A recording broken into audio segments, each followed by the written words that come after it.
धन्यवाद. सन्माननीय विजयजी मोहिते सरांनी ज्या इलॉंगेटेड व्हरायटीबद्दल अनेक गैरसमज होते, अडीअडचणी होत्या, संजीवकांच्या वापराबद्दल बऱ्याच अंशी संभ्रम होता त्यांच्या ह्या अमोघ वाणीतून.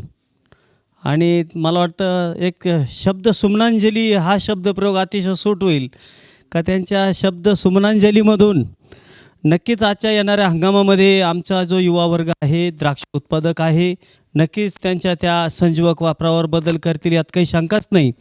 आणि शेवटी त्यांनी जाताना आपल्याला सांगितलं की द्राक्षाचं मार्केट एक्सपोर्ट तर आहेच, परंतु लोकल जे आहे आपल्याकडं असणारा लोकल जो द्राक्ष वर्ग आहे, जी लोकसंख्या आहे, त्या तुलनेत मला वाटतं मनोजजी त्या दिवशी अनुदादांनी पण हेच सांगितलं का आपले देशावर सुद्धा म्हणजे भारत देशालाच पुरणार नाही एवढी आपले द्राक्ष निर्मिती जरी किती केली तरी होणार नाही. फक्त रसाळ मधुर गोड द्राक्ष जर आपण निर्माण केली तर ही द्राक्ष आपल्या देशातच आपल्याला कमी पडतील एवढी आपली द्राक्ष तयार आपण करू शकतो.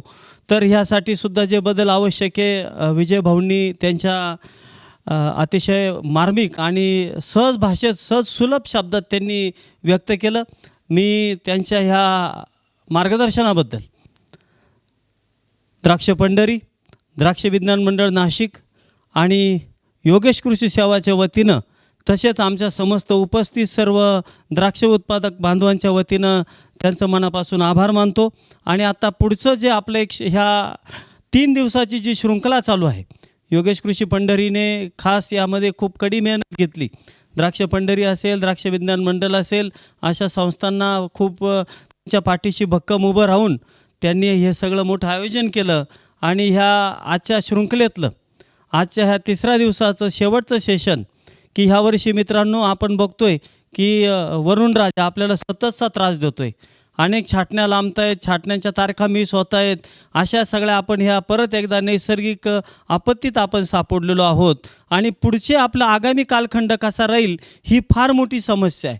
आणि ह्याच मार्गदर्शनासाठी उभ्या महाराष्ट्रात ज्यांचं नाव ह्या हवामानाच्या अंदाजाच्या बाबतीत अतिशय अग्रक्रमाने घेतलं जातं आणि माझ्या माहितीप्रमाणे मला वाटतं शिवानंद निजी सर यांनी द्राक्ष इंडस्ट्रीमध्ये खूप पूर्वीपासून हे अंदाज द्यायला त्यांनी सुरुवात केली होती.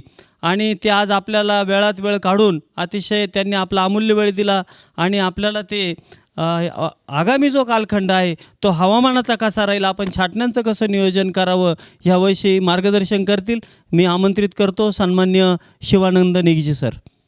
नमस्कार. हवामान अंदाज वर्तवण्याआधी मला इथं बोलण्याची संधी जी दिली ते द्राक्ष पंढरी, उत्तमराव डिकले विज्ञान मंडळ, द्राक्ष विज्ञान मंडळ आणि योगेश कृषी यांना मी धन्यवाद देतो. यांचा मी आभारी आहे. आणि जास्त उशीर न करता मी माझ्या विषयाला सुरुवात करतो. एक पहिली गोष्ट, हवामान अंदाज वर्तवण्याच्या आधी लॉंग रेंज फोरकास्ट जे आहे, जे जास्त दिवसाचे हवामानाचे अंदाज जे आहेत ते ॲक्युरेट येत नाहीत, इतके जास्त ॲक्युरेट येत नाहीत. 3 दिवसाचे अंदाज जे आहेत ते जवळजवळ 90-95% ॲक्युरेट येतात. 7 दिवसांचे अंदाज जवळजवळ एक 70 ते 75% ॲक्युरेटली येतो. 16 दिवसांचा जो काही अंदाज आहे तो 40 ते 45% ॲक्युरेटली येतो. आणि 16 दिवसांच्या पुढचा जो काही अंदाज आहे त्याची ॲक्युरेसी मात्र 10% आतच राहते. यामुळं हवामान अंदाजाकडे खूप लक्ष देऊन किंवा खूप डोक्यावर घेऊन जाण्यापेक्षा आपल्या पद्धतीनं नियोजन कसं होईल हे याच्याकडे जास्त लक्ष दिलं पाहिजे. आता हवामान अंदाजाचे सोर्स खूप काही आलेले आहेत, खूप काही व्यक्ती आहेत, जवळजवळ 11 ते 11,500 ॲप्स आहेत. यामुळं वेगवेगळ्या मार्फत आपल्याला हवामान अंदाज येतो. एखादा कोणता तरी एकच सोर्स पकडा जो जास्त ॲक्युरेटली तुम्हाला डेटा येईल. जितकं जास्त तुम्ही ऐकत राहाल तितका कन्फ्युजन स्वतः होत राहाल, तितका छाटण्यावरती परिणाम होत राहील. मागच्या आठवड्यात ज्यावेळी मी नाशिकला होतो त्यावेळी सटाणा एरिया मी फिरलो. सटाण्यामध्येही छाटण्या ह्या जुलै एंडपर्यंत संपून जायच्या, पण ऑगस्ट एंडपर्यंत 80% छाटण्या झालेल्या होत्या. 20% छाटण्या फक्त 20% छाटण्या अजूनही बाकी होत्या. सांगली भागात तर 20 ते 25च प्लॉट छाटलेले पाहावयास मिळाले. फलटण एरिया थोडासा अजूनही यावर्षी वेळेवर चालला. बाकी नाशिक आणि सांगली मात्र खूप उशिराने छाटण्या सुरू होतात असं लक्षात येतोय. आमच्याकडून डेटा कलेक्शन सुरू आहे. जवळजवळ 87,000 प्लॉट आमच्याकडे रजिस्टर आहेत, ज्या पुढच्या आठवड्यापर्यंत मी निश्चित छाटण्या कधी आणि कल कसा आहे हे मी सांगण्याचा प्रयत्न करेन. दरवर्षी जर पाहिलं आपण 2017पर्यंत प्रत्येकजण अर्लीमध्ये जाण्याचा प्रयत्न करत होता. 2017ला नोटबंदी, त्याच्यानंतर 18 चांगला गेला, परत 19चा हंगामापासून कोविड सुरू झालं. कोविडचे फटके 2017पासून म्हणजे सातत्याने आपल्याला आर्थिक नुकसानाला फेस करावं लागतोय. याही वर्षी असं काही होऊ नये, आपल्याला चांगले पैसे मिळावे, बाग चांगली राहावी अशी मी अपेक्षा करतो. साधारणतः 2017पर्यंतचा जर कालावधी जर पाहिला तर जुलैमध्ये 5% छाटण्या व्हायच्या, ऑगस्टमध्ये 15%, सप्टेंबरमध्ये 25%, सप्टेंबर शेवटच्या आठवड्यापासून ऑक्टोबरच्या मध्यापर्यंत जवळपास 50% छाटण्या व्हायचा आणि नोव्हेंबरमध्ये 5% छाटण्या व्हायचे. पण जसे फटके बसू लागले तसे प्रत्येकजण उशिरा निघू लागले. कारण 2017ला ऑक्टोबरमध्ये सलग 9 दिवस मोठा पाऊस झाला, याच्यामध्ये बरेचसे नुकसान झाले. तिथून छाटण्या ह्या उशिरा चालू लागल्या. यावर्षी जर ऑगस्ट अखेरपर्यंत जर पाहिल्या तर फक्त आणि फक्त 3% छाटण्या झाल्या होत्या. म्हणजे 16 ते 17% छाटण्या जे झाले पाहिजे होते ते पेंडिंग राहिले. सप्टेंबरमध्येही जो शेतकऱ्यांचा कल आता मी पाहतोय तोही कल इतका चांगला दिसत नाही आहे. 10 ते 12% छाटण्या होतील सप्टेंबर महिन्यामध्ये असं लक्षात येतोय. म्हणजे ऑगस्ट आणि सप्टेंबर महिन्यातला जवळपास 30% छाटण्या ह्या सप्टेंबरच्या शेवटच्या आठवड्यापासून ऑक्टोबरच्या पहिल्या आणि दुसऱ्या आठवड्यामध्ये होण्याची अंदाज आहे. म्हणजे या कालावधीमध्ये जिथं 50%पर्यंत छाटण्या पाहिजे होत्या तिथं 30% छाटण्या वाढत आहेत. म्हणजे 80% छाटण्या याच कालखंडामध्ये, याच 20 दिवसामध्ये होतील असा कल शेतकऱ्यांचा, बागायतदारांचा दिसून येतोय. नोव्हेंबरमध्ये 5% छाटण्या होत होत्या, पण सोलापूरवाल्यांना जे मागच्या वर्षी जे फटके बसले त्या फटक्यामुळे ते अर्ली जाण्याचा विचार करत आहेत. कारण उशिरा गेले तर त्यांना मोठा फटका बसला, व्यापारी कोणी येण्याचे झाले उशीर झाल्या कारणाने. त्यामुळे ते लवकर जर आले तर आणि 80%मध्ये आकडेवारी जी काही आहे ती आकडेवारी वाढू शकते. शक्यतो छाटण्या ह्या विभागून झाल्या पाहिजेत. जर अर्ली जर झाले तर एकत्रित छाटण्याचं जो काही प्रमाण आहे तो प्रमाण खूप खूप बिकट होऊन जातील. जर 3 ते 3.5 महिन्यामध्ये जर द्राक्ष मार्केटमध्ये जर येत असेल आणि 3 ते 3.5 महिन्यामध्ये एवढ्या मोठ्या प्रमाणात जर द्राक्ष जर मार्केटमध्ये येऊ लागले तर त्याला निश्चितच भाव मिळू शकणार नाही. छाटण्यांच्यासाठी एक सर्वात महत्त्वाचा जो काही आहे, छाटण्या असे घेतले पाहिजेत तर किमान 6 ते 7 महिने तरी मार्केटमध्ये द्राक्ष हे टिकायला हवेत. जितका द्राक्षांचा कालावधी मोठा तितका ग्राहकांचा याच्याकडे पाहण्याचा दृष्टिकोन आणि कल हा मोठा राहील. द्राक्ष ही परत रिपीट घेण्याची जी प्रथा आहे ती प्रथा खूप कमी आहे. मित्रांनो, भारतामध्ये पर कॅपिटा म्हणजे प्रत्येक जण दर वर्षाला 200 ते 250 ग्रॅम देखील द्राक्ष घेत नाहीत. ही आकडेवारी सांगते. 7 ते 8% फक्त निर्यात होते. 90 ते 92% हे भारतातच खपले जातात. आणि जर अशी परिस्थिती जर राहिली तर याचा निश्चितच विपरीत परिणाम हा मार्केटवरती, बाजारभावावरती होऊ शकतो. यासाठी द्राक्षाचा जो काही कालावधी आहे तो कसा वाढेल, आता 3.5-4 महिन्याचा जो आहे तो 6-7 महिन्यावरती कसा जाऊ शकतो याच्याकडे पाहिले पाहिजे. जास्त दिवसापर्यंत जर प्रीमियम क्वालिटी, जनरिक नाही, जसं अमित दादांनी सांगितलं, जनरिक नाही, प्रीमियम क्वालिटीचे द्राक्ष आणि इझिली अवेलेबल होणारे, जास्त काळ टिकणारे आणि सेल्फ लाईफ जास्त असणारे जर द्राक्ष आपण बाजारपेठेमध्ये 6-7 महिन्यापर्यंत ठेवू शकलो किंवा ठेवू शकलो तर याला निश्चितच परतावा चांगला मिळू शकतो. शेवटच्या टप्प्यामध्ये सेल्फ लाईफ चांगलं नसल्याकारणानं यावर्षी सर्वात जास्त फटका बसला. बांगलादेशला जाणारे किंवा उत्तर भारतामध्ये दिल्लीपासून पुढे जाणारे द्राक्ष 4-5व्याच दिवशी त्याच्यावरती ब्लॅक आणि व्हाईट मोल्ड आलं. अक्षरशः असे व्हिडिओज बाहेर टाकताना द्राक्ष असे व्हिडिओज प्रसारित करण्यात आले किंवा प्रसारित झाले. याचा निश्चितच विपरीत परिणाम होईल. अशी परिस्थिती आपल्या द्राक्षावर येणार नाही. त्याची सेल्फ लाईफ चांगली राहील, शुगर चांगली राहील, त्याची टिकवण क्षमता चांगली राहील, याच्याकडेही लक्ष दिलं पाहिजे. अशी द्राक्ष जास्तीत जास्त काळ मार्केटमध्ये कसे टिकतील याच्याकडे लक्ष द्यायला पाहिजे. या पिरियडमध्ये मागील 4 वर्षापूर्वी ॲग्री दिशा नावाची ॲप होती. त्या ॲपचा खरोखर आजही मला आठवण येते, मागच्याही वर्षी आठवण होती. त्या ॲपचा जर वापर जर केला किंवा चांगल्या प्रकारे होऊ शकला असता तर आत्ता जी माझ्यासमोर जी अडचण महत्त्वाची अडचण जी दिसते एकत्रित छाटण्यांची, ती अडचण कदाचित त्याच्याने सॉल्व्ह होऊ शकली असती.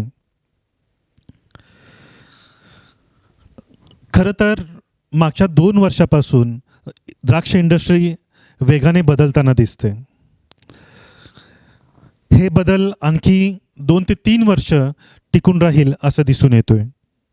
मागच्या वर्षी फक्त काही एक्सपोर्टर आणि काही व्यापाऱ्यांनी द्राक्ष चूज करायला शिकले.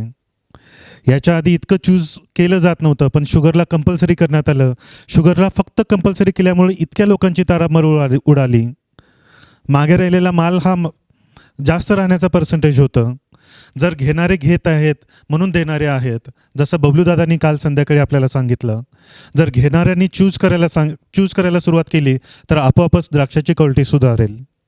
अशीच परिस्थिती पुढच्या 2 वर्षामध्ये राहील असा माझा एक अंदाज आहे. जर तुमची क्वालिटी चांगली झाली नाही तर व्यापारी देखील तुमचा माल उचलणार नाहीत.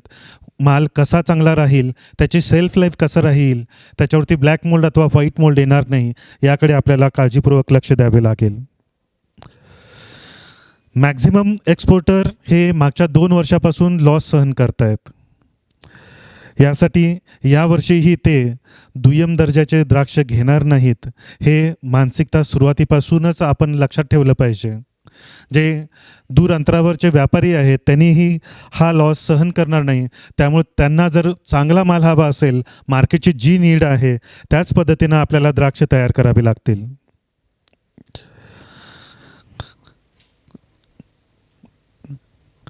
दुसऱ्या देशात तरी सोडा, दिल्ली, UP, कोलकाता, बांगलादेशला गेल्यानंतर द्राक्षाची परिस्थिती ही खूप भयानक होती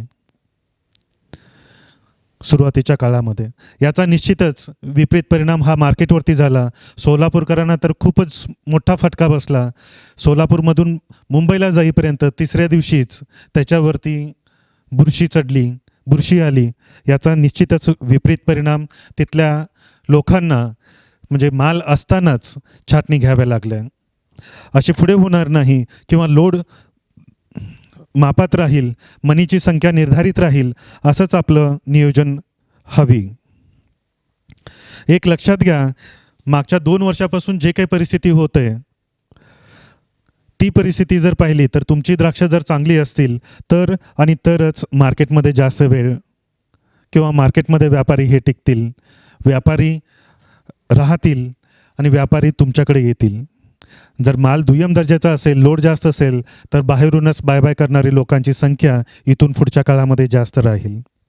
पुढचे 2 वर्षामध्ये बरेचसे चेंजेस हे द्राक्ष इंडस्ट्रीमध्ये होताना दिसतील. हा कठीण काळ राहील चेंज होण्यासाठी, कारण आत्तापर्यंत जो काही आपल्याला सवय पडली आहे, हे सवयी मोडून दुसरे प्रकार सुरू होण्याच्यासाठी अजून थोडासा अवकाश लागेल.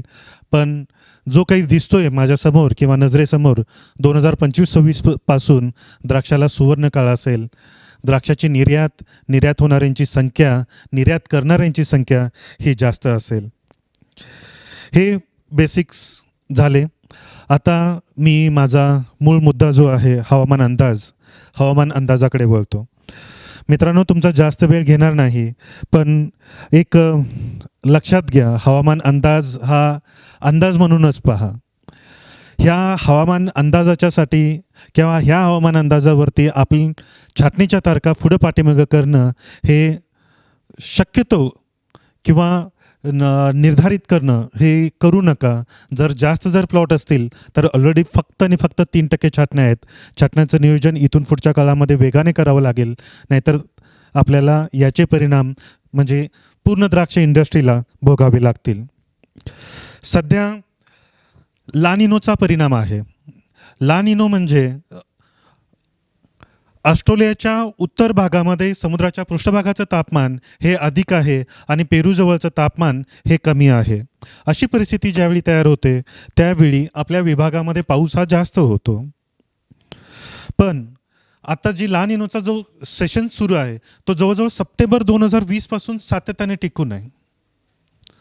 आणि लानिनोचा इम्पॅक्ट हा तिथपर्यंतच राहतो जोपर्यंत परतीचे मोसमी वारे जे आहेत आपला प्रवास हा सुरू करत नाहीत. एकदा परतीचे वारे मोसमी वारे सुरू झाले की लानिनोचा इम्पॅक्ट हा नाहीसा होतो. याच्यामुळे जरी लानिनो हा नोव्हेंबरपासून कमी होण्यास दिसत असेल, जानेवारीमध्ये न्यूट्रल होत असेल, तरी त्याचा इम्पॅक्ट हा भारतीय भूभागावरती आणि आपल्या द्राक्ष विभागावरती इतकं परिणाम करेल असे वाटत नाही. सध्या मात्र 0.9 अंश सेल्सिअसचा फरक आहे आणि तो आणखी कमी होऊ शकतो. याच्यामध्ये सर्वात जास्त ENSO 3.4 हा जास्त ॲक्युरेटली हा कॅल्क्युलेशनसाठी घेतला जातो. आता इंडियन ओशियन डायपोल म्हणजे अरबी समुद्रातील पृष्ठभागाचे तापमान आणि बंगालच्या उपसागरातील पृष्ठभागाचे तापमान सध्या 1.1 अंश सेल्सिअसने फरक आहे, जो ऑक्टोबरमध्ये 1.0 अंश सेल्सिअस, नोव्हेंबरमध्ये 0.9 अंश सेल्सिअस आणि जानेवारीमध्ये 0.4 अंश सेल्सिअसचा फरक राहणार आहे. म्हणजे सप्टेंबर आणि ऑक्टोबर महिन्यामध्ये इंडियन ओशियन डायपोल हा स्ट्रॉंग निगेटिव्ह फेजमध्ये राहील. अशी ज्यावेळी परिस्थिती राहते त्यावेळी बंगालच्या उपसागरामध्ये समुद्राच्या पृष्ठभागालगतचा जो काही हवा आहे ती हवा तापली जाते, कमी दाबाचा पट्टा तयार होतो आणि वादळाला चालना मिळते. वादळ सतत तयार होत राहतात.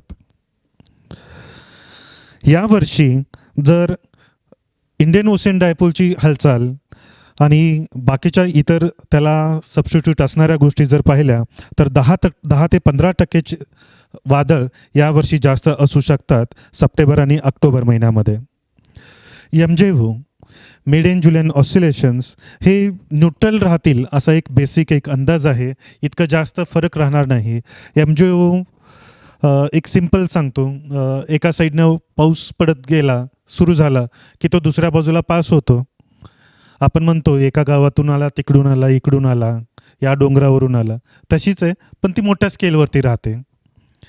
याच्या पलीकडे त्याचं काय नाही आहे. पण त्याच्या ॲम्प्लिट्यूडची जर फोरकास्ट जर पाहिली तर ती फोरकास्ट अशी दाखवते की 22 ते 31 तारखेच्या दरम्यान थोडा ऑसिलेशन्स हे 1.6च्या आसपास जाण्याची शक्यता आहे. 1.6च्या आसपास जाण्याची शक्यता आहे. म्हणजे या पिरियडमध्ये काही विपरीत परिणाम राहू शकतो. आता नाशिक विभागाच्यासाठी हवामानाचा अंदाज सप्टेंबरच्या 6 तारखेपर्यंत शक्यतो हलके जे पाऊस आहेत, हलक्या सरी आजूबाजूला दिसत राहतील. इतकं जास्त काही पाऊस होईल असं वाटत नाही. पश्चिम जो भाग आहे, कोकणाजवळचा जो भाग आहे तो भाग या पिरियडमध्ये रिमझिम स्वरूपाचे पाऊस शक्यतो संध्याकाळी आणि रात्री उशिरा या काळामध्ये राहू शकतो. त्यानंतर 7 तारखेपासून पुन्हा वातावरण बदलू लागेल, कारण याच कालावधीमध्ये बंगालच्या उपसागरात एक वादळ तयार होतोय आणि तो वादळ हा आंध्र प्रदेशला धडकून महाराष्ट्रातून अरबी समुद्रामध्ये पार होण्याची शक्यता आहे. या कालावधीमध्ये 8 ते 11 या कालावधीमध्ये मध्यम स्वरूपाचा पाऊस हा नाशिक जिल्ह्यामध्ये होऊ शकतो. नाशिक जिल्ह्याचा जो पश्चिम भाग आहे या पश्चिम भागामध्ये याचा जोर जास्त राहील. लासलगाव, नांदगाव, मालेगाव, मनमाड आणि येवलाचा पूर्व भाग याही भागामध्ये 1-2 दिवस वळीवासारखा जोरदार पावसाची शक्यता आहे. मध्यम भाग म्हणजे सिन्नर असेल, नाशिक असेल, पिंपळगाव, बसवंत, वडनेर, देवळा यापर्यंतचा जो भाग आहे, या भागामध्ये हलका ते मध्यम स्वरूपाचा पाऊस या कालावधीमध्ये होण्याची शक्यता आहे. याच कालावधीमध्ये बीड, इंदापूर, बारामती, सोलापूर, उस्मानाबाद, लातूर या भागामध्ये मात्र वळिवासारखा सलग 1.5 ते 2 तासापर्यंतचा कालावधी हा जोरदार स्वरूपाचा पाऊस या विभागामध्ये होऊ शकतो. सकाळी सूर्यप्रकाश आणि दुपारनंतर अचानक ढग दाटून येऊन पाऊस असे वातावरण या विभागामध्ये राहू शकते. सकाळी दव पडण्याची लवकर सुरू होईल असा एक अंदाज आहे. 18 आणि 19 तारखेस नाशिक आणि नगरच्या उत्तर भागामध्ये रिमझिम स्वरूपाच्या पावसाची शक्यता आहे.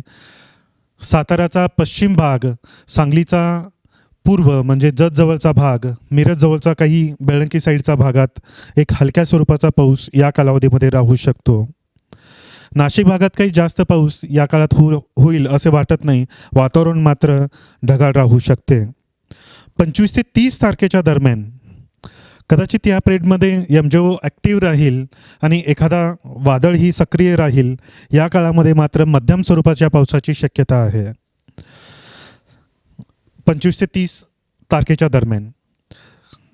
त्यानंतर 7 ते 11 ऑक्टोबर दरम्यान हा परतीचा मोसमी पाऊस हा सक्रिय राहू शकतो. आता जे दिसतं त्याच्यानुसार तरी, पण याच कालावधीमध्ये काही मोठ्या हालचाली दिसत आहेत.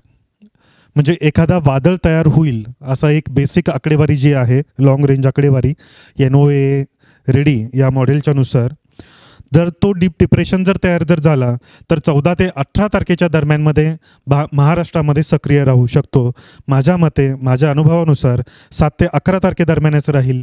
जास्तीत जास्त आणखी 2 ते 3 दिवस हा पुढे जाऊ शकतो. याच्यापेक्षा जास्त फरक पडेल असे मला वाटत नाही.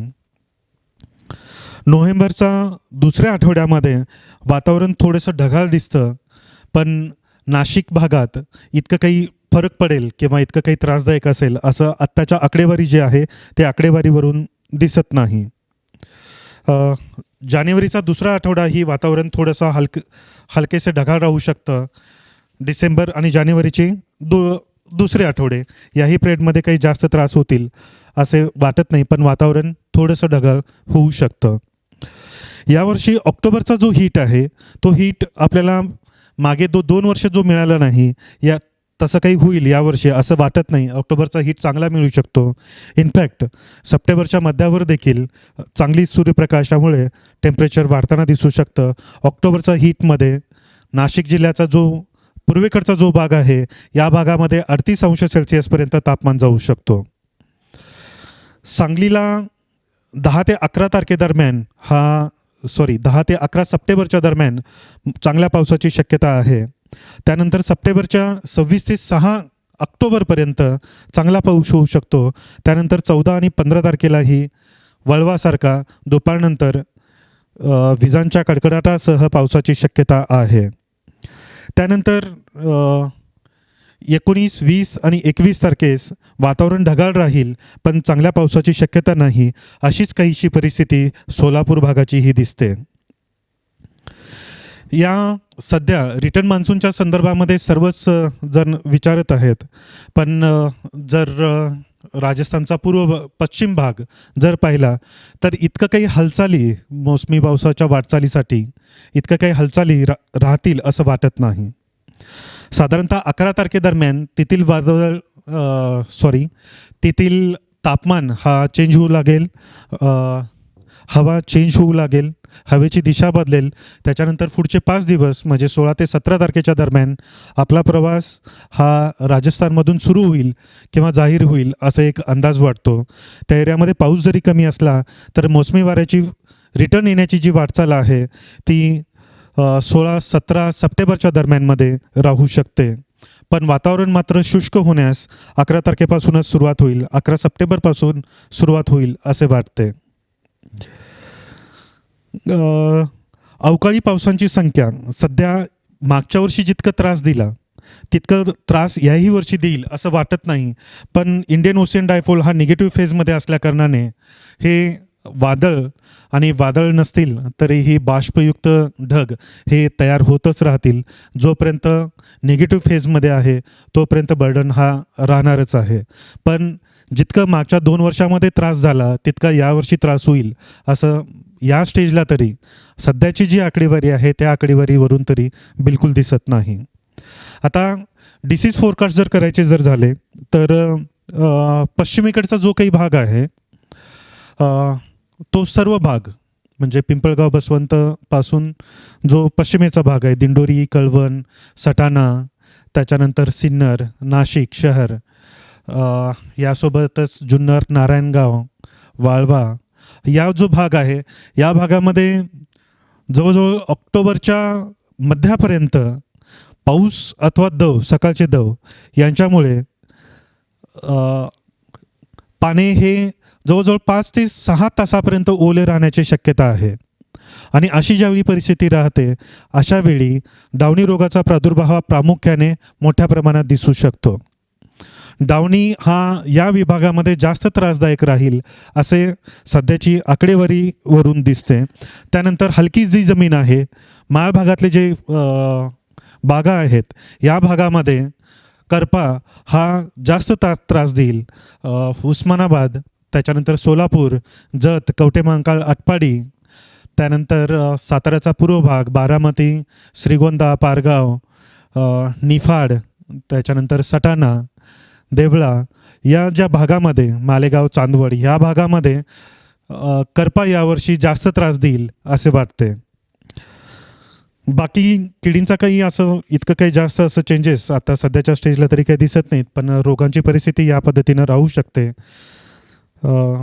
इतके बोलून मी आता थांबतो. जर काही प्रश्न जर असतील तर आपण त्याच्याकडे वळू शकतो.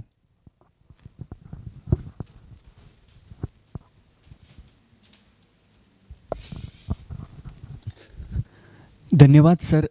सर्व द्राक्ष उत्पादकांना आपण सुधारित हवामान अंदाज या संदर्भामध्ये अतिशय सखोल मार्गदर्शन केलं. परंतु मी परत काही रिपीटेड प्रश्न विचारतो आपल्या सेशनच्या संदर्भामध्ये. सप्टेंबरच्या याच्यात पाऊस केव्हा जास्त पडेल, किती पडेल आणि त्या तारखा काय आहेत ह्या सप्टेंबरमधल्या? सप्टेंबरमध्ये साधारणतः 8 तारखेपासून 11 तारखेपर्यंत हे चान्सेस आहेत. त्यानंतर नाशिक विभागामध्ये साधारणतः 24-25 तारखेपासून ते मंथ एंडपर्यंत हे जास्त चान्सेस राहतील. 8 ते 11पर्यंत सर किती मिलीमीटर पाऊस एक्सपेक्टेड आहे? हा पाऊस जो आहे हा मोसमी जरी असला तरी इन्स्टंट तयार होणारा आहे. काही ठिकाणी ढगफुटीसारखाही होईल आणि काही ठिकाणी रिमझिम स्वरूपाचा होईल. पण मे बी कम्युलेटिव्हजला जर पाहिला तर साधारणतः 80 mm पासून ते 120 mm पर्यंत पाऊस होऊ शकतो.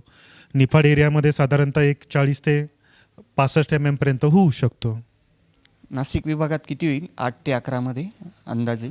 नाशिक शहरामध्ये जर पकडला तर जवळपास 120 ते 140 mm पर्यंत या काळामध्ये पाऊस होऊ शकतो.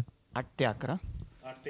हा, 8 तारखेपासून 11 पर्यंत जो स्पेल आहे तो. आणि त्यावेळेस स्प्रेइंगसाठी वेळ मिळेल ना?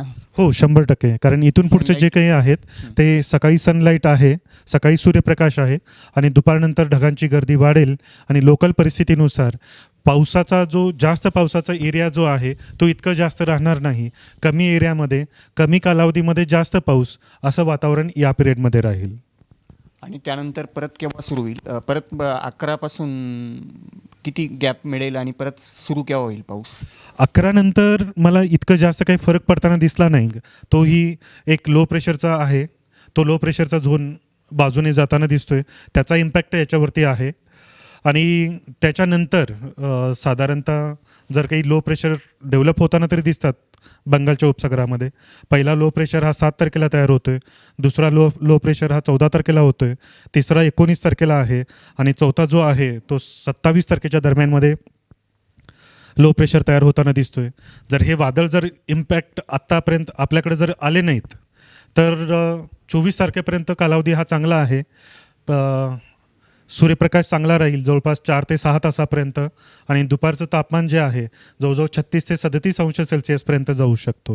म्हणजे 11 ते 24 चांगलं वातावरण हो, चांगलं वातावरण आहे. म्हणजे पाऊस नाही असं नाही आहे, पण पावसाचं प्रमाण खूप कमी आहे. 10 mm पेक्षाही कमी पाऊस आहे.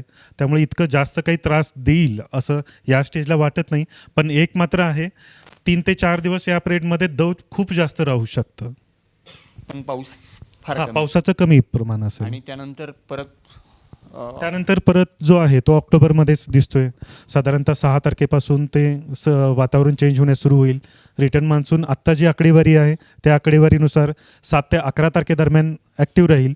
पण त्याच पिरियडमध्ये बंगालच्या उपसागरामध्ये प्रेशर डिफरन्स दिसतोय. जर तो प्रेशर डिफरन्स जर झाला तर आणखी 4-5 दिवस हा पुढे जाऊ शकतो. पण रिटर्न मान्सून यावर्षी इतकं जास्त ॲक्टिव्ह राहील असं वाटत नाही, कारण प्रेशर डिफरन्स जास्त आहे, वेगाने पण निघू शकतो. पण याबद्दल विस्तृत अंदाज जो काही आहे तो मी वेळोवेळी अपडेट करत राहीन ग्रुपवरती. आणि थंडीबद्दल थंडी साधारणतः नोव्हेंबरच्या दुसऱ्या आठवड्यापासून सुरू होईल. दुसऱ्या आठवड्याच्या नंतर ऑक्टोबरमध्ये ऑक्टोबरचा हीट चांगला मिळू शकतोय. त्यामुळे लवकर छाटण्या झालेले बाग जे आहेत हे वेगाने पुढे जाऊ शकतात. नोव्हेंबरच्या दुसऱ्या आठवड्याच्या नंतर हा थंडी राहील. साधारणतः डिसेंबरच्या तिसऱ्या आठवड्यापासून जानेवारीच्या पहिल्या आठवड्यापर्यंत थंडी ही चांगली राहू शकते. त्यानंतर जानेवारी शेवट आणि फेब्रुवारीचा मिडपर्यंतचा कालावधी हा देखील थंडीसाठी चांगला पोषक आहे. दबाचं प्रमाण कसं असेल सर? दव जास्त राहील. प्रेशर टेम्परेचरचा डिफरन्स जो आहे, ज्यावेळी 16 अंश सेल्सिअस म्हणजे किमान आणि कमाल तापमानातला फरक हा 16 अंश सेल्सिअसपेक्षा जास्त होतो आणि आर्द्रता जी ही आहे ही 88पेक्षा जास्त ज्यावेळी जाते त्यावेळी दव हा खूप जास्त राहतो आणि अशी परिस्थिती दिसते. आणि सर पुढे 4 वर्षापासून जे जानेवारीमध्ये लॉंग प्रेडिक्शन काही मिळू शकेल का? जानेवारीमध्ये सध्या क्लाउडी दिसतं, पाऊस काही दिसत नाही. पण लाँग रेंज फोरकास्ट जर म्हटला 16 दिवसाच्या पुढचे तर त्याची ॲक्युरेसी काही इतकं जास्त येत नाही. जर काही चेंजेस जर काही होत असतील तर मी वेळोवेळी अपडेट करण्याचा निश्चित प्रयत्न करेन. सर डिसीज प्रेशर कोणत्या रोगासाठी अनुकूल वाटतं ह्या सगळ्याच्या? या सर्वांमध्ये आता जी कंडिशन आहे, टेम्परेचर जर पाहिलं तर डावणीपेक्षा करपा जास्त त्रास देईल हलक्या जमिनीमध्ये. शक्यतो सर्वच विभागामध्ये आताही जरी पाहिलं तर डावणीपेक्षा करपा जास्त डोकेदुखी होतोय. अशीच परिस्थिती याही वर्षी दिसते. म्हणजे जे मागच्या वर्षी आपल्याला डावणीचा प्रेशर जास्त होता, पण यावर्षी डावणीचा प्रेशर कमी राहील, फक्त पश्चिम भागात राहील, करपा मात्र जास्त दिसेल. सर्व छाटण्यांच्या संदर्भामध्ये काय आपण सांगाल? सगळे लोक थांबून आहेत, कारण 4 वर्षापासून पैसे होत नाही आहे अर्ली कटिंग्सला. त्यामुळे इथ्रेल मारायला पण जे मेसेज व्हायरल होत आहेत की भरपूर पाऊस पडणार आहे असं होणं, त्यामुळे लोक इथ्रेल स्प्रेला आणि छाटणीला सुद्धा थांबून आहेत. तर तुम्ही काय? हे का, मगाशीच मी आकडेवारी सांगितली होती. ऑगस्ट महिन्यामध्ये फक्त ऑगस्ट एंडपर्यंत फक्त 3% छाटण्या झालेत. जी आकडेवारी आमच्यापर्यंत पोहोचली आहे त्या आकडेवारीवरून तरी. तर ऑगस्टपर्यंतचे जवळजवळ 17% छाटण्या बाकी राहिलेल्या आहेत. त्या 17% छाटण्या ह्या पुढे गेले. मग सप्टेंबर महिन्यामध्ये 25% छाटण्या झाल्या पाहिजे होत्या, पण लोकांचा जर कल जर पाहिला तर तो 10 ते 12% छाटण्या होतील या पिरियडमध्ये असा होतोय. सप्टेंबरच्या शेवटच्या आठवड्यापासून ऑक्टोबरच्या 20 तारखेपर्यंत जर शेतकऱ्यांचा जर कल जर पाहिला तर 80% छाटण्या होत आहेत या 20 दिवसामध्ये. आणि या 20 दिवसामध्ये जर 80% जर छाटण्या जर झाल्या तर निश्चित मार्केटमध्ये खूप बिकट परिस्थिती जी आहे ही 5वं वर्ष राहील बिकट परिस्थितीची.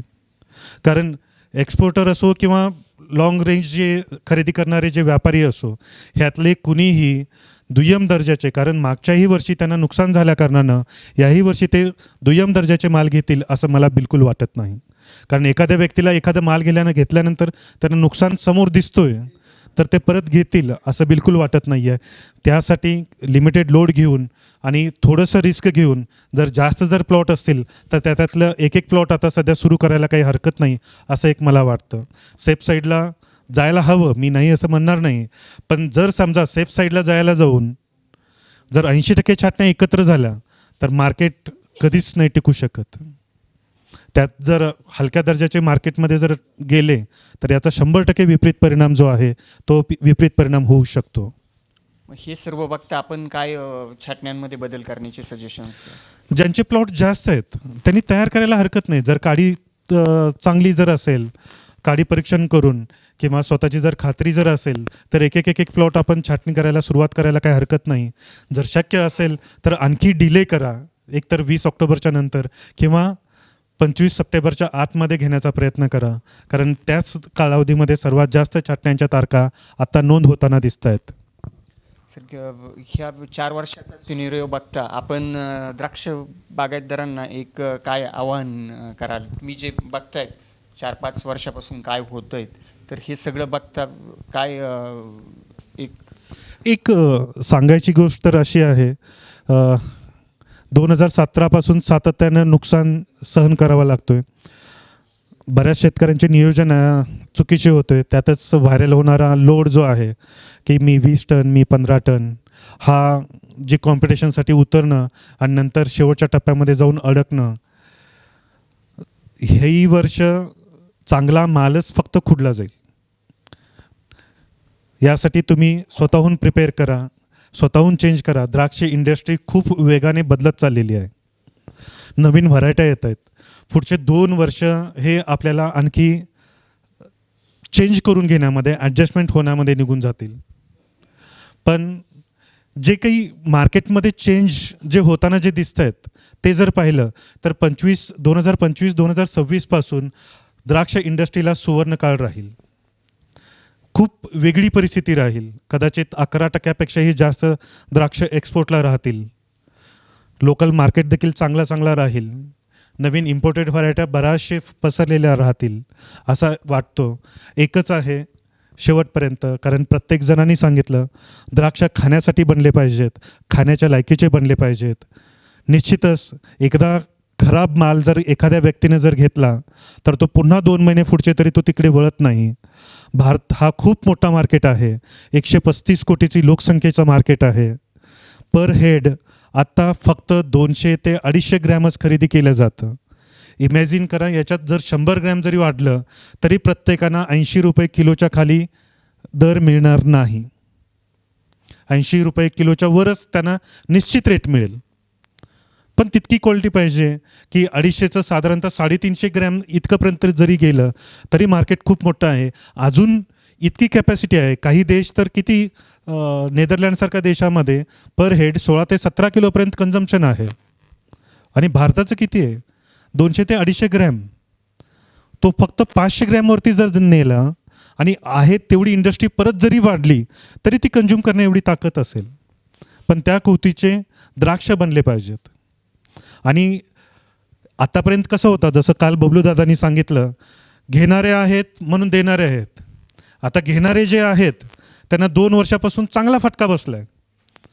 इथनं तोडणी करून, वाहतूक करून, तिथं नेऊन अक्षरशः ट्रकच्या ट्रक माल त्यांनी रस्त्याच्या कडेला बाहेर फेकून द्यावा लागला ब्लॅक मोल्ड आणि व्हाईट मोल्डमुळे. आता यावर्षी ते तसेच परिस्थिती करतील किंवा तसे काही माल घेतील असं मला बिलकुल नाही वाटत. एक्सपोर्टर कुणीही, माझ्या मते फक्त बोटावर मोजण्या एवढे जर सोडले तर बाकी सगळेजण निगेटिव्हमध्ये आहेत. सगळ्यांना मोठा लॉस आहे. आणि इतका लॉस असताना देखील त्यांनी तसाच प्रकारचा माल घेतील असं बिलकुल वाटत नाही. लोड मॅनेजमेंट आणि कॅनोपी मॅनेजमेंट काल बबलूदादांनी खूप चांगल्या पद्धतीने सांगितलेलं आहे, शिकवलेलं आहे. अक्षरशः मण्यांच्या संख्येपर्यंत, झाडाच्या कॅपॅसिटीनुसार मनीची संख्या कशी निर्धारित करायची इथपर्यंत त्यांनी शिकवलेलं आहे.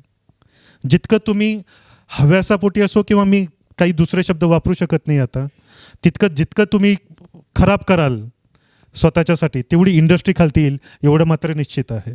माल चांगले जर असेल तरच व्यापारी तुमच्या बागेत असतील पुढच्या 2 वर्षामध्ये, अन्यथा व्यापारी फिरकणार नाही एवढं निश्चित आहे.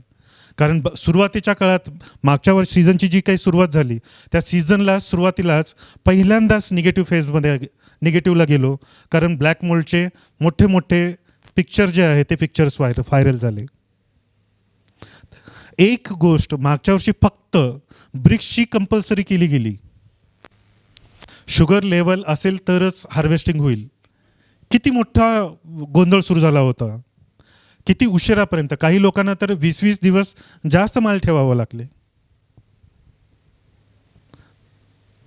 परिस्थिती चेंज होते, घेणारे बदलत आहेत, त्यामुळे त्यांना देणारे आपण जे आहोत आपल्यालाही त्यानुसारच चेंज करावे लागेल, अन्यथा अवघड आहे. धन्यवाद सर. अतिशय सखोल मार्गदर्शन आपण सर्वच बाबतीत आम्हा द्राक्ष उत्पादकांना केलं.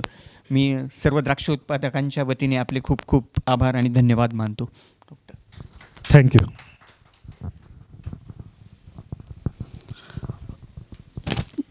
धन्यवाद सर.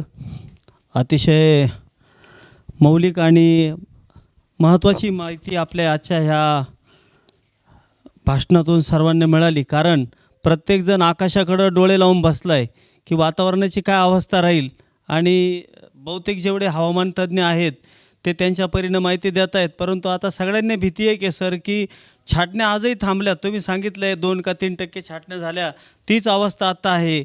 आणि परत जर फ्लो पुढं वाढत गेला तर परत मग बंपर क्रॉपसारखं संकट उभं राहतं आणि परत सगळी भावाची दायना होऊन जाते. परंतु आपण आज जरी मागही तुम्ही सांगितलं होतं की वातावरणानुसार बरेचसे बदल होत राहतात, असे बदल झाले तर तुम्ही द्राक्ष पंढरी असेल, द्राक्ष विज्ञान मंडळ, इतरही काही ग्रुप आहे त्यांच्या माध्यमातून तुम्ही ही माहिती अपडेट करत राहा. मित्रांनो, आजच्या ह्या शृंखलेतलं आजचं हे शेवटचं व्याख्यान होतं. सन्माननीय शिवानंदनीजी सर, त्यांनी अतिशय मौलिक आणि उपयुक्त माहिती आपल्यासाठी सादर केली. त्याबद्दल आयोजकांच्या वतीनं मी त्यांचे ऋण शब्दात न व्यक्त करता त्यांच्या ऋणातच राहणं पसंत करतो. नेगी सरांनी अतिशय हवामानावर, मला वाटतं सरांबद्दल माझ्याकडे शब्दच नाही बोलायला. कारण कायम वर्षभर कोणत्या ना कोणत्या ग्रुपवर, जिथं शक्य असेल त्या ग्रुपवर त्यांच्याकडून माहिती मिळत राहते. आजच्या परिस्थिती काय, आणि आजकालची सोशल मीडिया एवढा फास्ट व्हायरल आहे का फाटकन लगेच लोकांना कळतं. आणि मला वाटतं सर एक खूप चांगलं सेवाभावी काम तुमच्याकडून चालू आहे. तर मी तुम्हाला शिवानंदजी सरांना आमंत्रित करतो की त्यांनी व्यासपीठावर यावं. प्रगतशील द्राक्ष उत्पादक आणि एक व्यावसायिक, एका युवा शेतकऱ्यांनी अतिशय चांगला व्यवसाय कसा निर्माण केलेला आहे, असे सन्माननीय योगेशजी रिकामे यांना मी आमंत्रित करतो की त्यांनी निजी सरांचा यथोचित सन्मान आणि सत्कार करावा.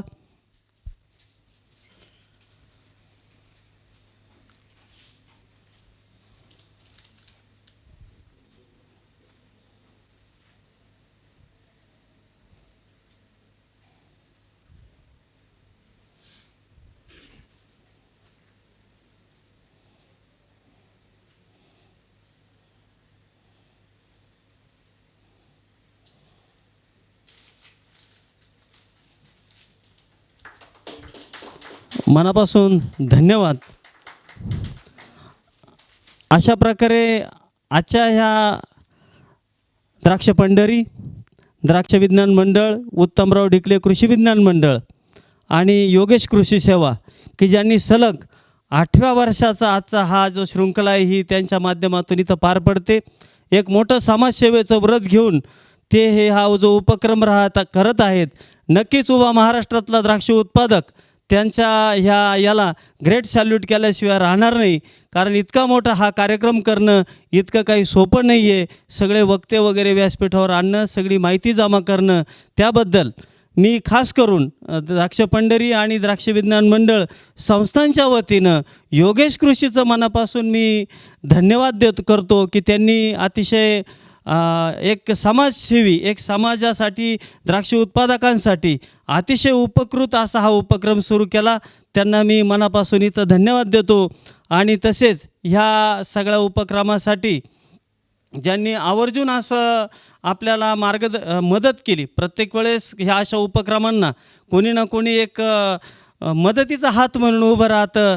असे आनंद ॲग्रोचे सगळी टीम आणि त्यांचे कॅप्टन हेमाडे सर हे नेहमीच अशा उपक्रमांना अतिशय निरपेक्षपणे मदत करतात. त्यांचंही मी सर्वांच्या वतीनं मनापासून इथं धन्यवाद देतो, त्यांचं धन्यवाद करतो.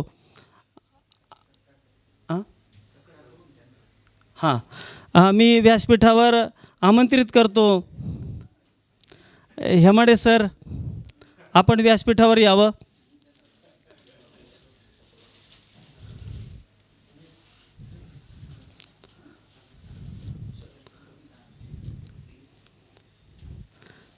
आणि निजी सरांना विनंती करतो की त्यांनी त्यांचा सत्कार करावा.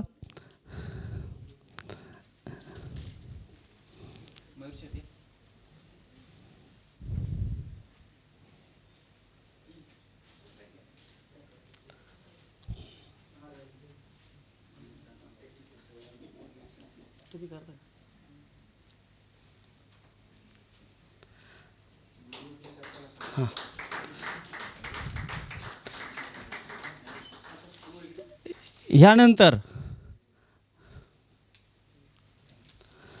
धन्यवाद सर. हेमाडे सर, मनापासून धन्यवाद. तर असे हे उपक्रम करत असताना मित्रांनो, अनेक गोष्टी सगळ्या एकत्रित करणं आणि एक शेतकऱ्यांसाठी, या बळीराजासाठी सगळं हे योगदान करण्यात आणखीनही सगळ्या मित्रपरिवाराने आपल्या आपल्या परीनं हातभार लावला आणि त्यांच्याही आम्ही शतशः ऋणी आहोत. आणि दुसरी एक गोष्ट जाता जाता सांगतो, द्राक्ष विज्ञान मंडळने येणाऱ्या 11 सप्टेंबरला द्राक्ष उत्पादक चर्चा सत्र हा ऑफलाईन प्रोग्राम आहे. शेवंत लॉन्स, नांदूर नाका, नाशिक येथे हा कार्यक्रम आयोजित केलेला आहे. आणि द्राक्ष उत्पादक गौरव सोहळा जो आहे तो तिथं आयोजित केलेला आहे. त्यामध्ये द्राक्ष जीवन गौरव पुरस्कार, युवा शेतकऱ्यांसाठी द्राक्षरत्न पुरस्कार आणि ज्या द्राक्ष उत्पादकांचे विद्यार्थी मेरिट लिस्टमध्ये आलेले आहेत त्यांच्यासाठी गुणवंत विद्यार्थी पुरस्काराचं आपण तिथं आयोजन केलेलं आहे. तर अशा ह्या कार्यक्रम सोहळ्यासाठी तासगावचे द्राक्ष सल्लागार सन्माननीय अनिलजी म्हेत्रे सर आणि ज्यांनी ह्या रूट आपल्या भारतात आणलं त्या रूटचे जनक सन्माननीय GS प्रकाश सर हे इथं मार्गदर्शन करायला येणार आहेत. तरी मी सर्वांना आव्हान करतो की येणाऱ्या 11 तारखेला रविवारी, म्हणजे पुढच्या ह्या येत्या रविवारी आपण सर्वांनी सकाळी 11 वाजता शेवंत लॉन्स, नांदूर नाका, नाशिक येथं आवर्जून उपस्थित राहा. आणि ह्या कार्यक्रमामध्ये आपण गौरव सोहळ्यासाठी सर्वांनी अगत्याने यायचं आहे असं मी सर्व आयोजकांच्या वतीनं आपल्यास निमंत्रण देतो. आणि ह्या कार्यक्रमानंतर त्या कार्यक्रमाची छोटी व्हिडिओ क्लिप आहे, आमचे ऑपरेटर तुमच्यासाठी प्रेझेंट करतील. आणि परत एकदा सर्वांना आग्रहपूर्वक सांगतो की असंच प्रेम योगेश कृषी असेल, द्राक्ष विज्ञान मंडळ असेल किंवा द्राक्ष पंढरी असेल, आपण सर्वांनी अतिशय भरभरून आपण ह्या उपक्रमाला प्रतिसाद दिला त्याबद्दल आम्ही आपले शतशः ऋणी आहोत. आपले ऋण शब्दात व्यक्त करण्यापेक्षा आम्ही आपल्या ऋणातच राहणे पसंत करतो. आणि आजचा हा वेबिनारची जी शृंखला आहे ती आजच्या ह्या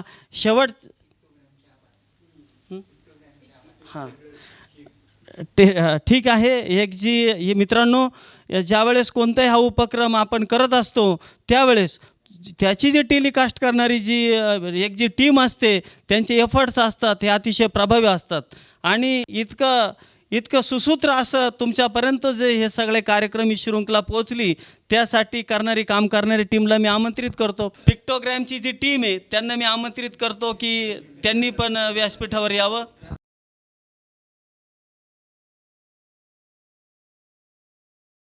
त्यांनी सलग 3-3 तासापर्यंत लाईव्ह टेलिकास्ट करत असताना अतिशय थोडीशी कोणती चूक होऊ दिली नाही. आणि आपल्या उभ्या महाराष्ट्रातल्या नव्हे तर भारताच्या बाहेरसुद्धा हा प्रोग्राम बघणारे जे काही प्रेक्षक आहेत त्यांच्यासाठी अतिशय सुसूत्र अशी यंत्रणा उभी केली. त्यांचाही सत्कार मनोजी जाधव यांनी करावा अशी मी त्यांना विनंती करतो.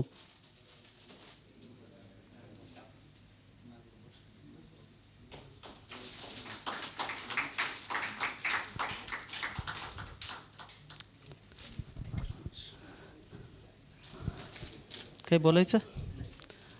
पुनश्च आपणा सर्वांना येणाऱ्या आगामी जो द्राक्षाचा आपला हंगाम आहे हा द्राक्षाचा हंगाम अतिशय सुखाचा, समाधानाचा आणि भरभराटीचा जावो हीच मी ईश्वरचरणी आपल्या सर्वांच्या वतीनं इथं मनापासून अपेक्षा व्यक्त करतो, ईश्वरचरणी प्रार्थना करतो.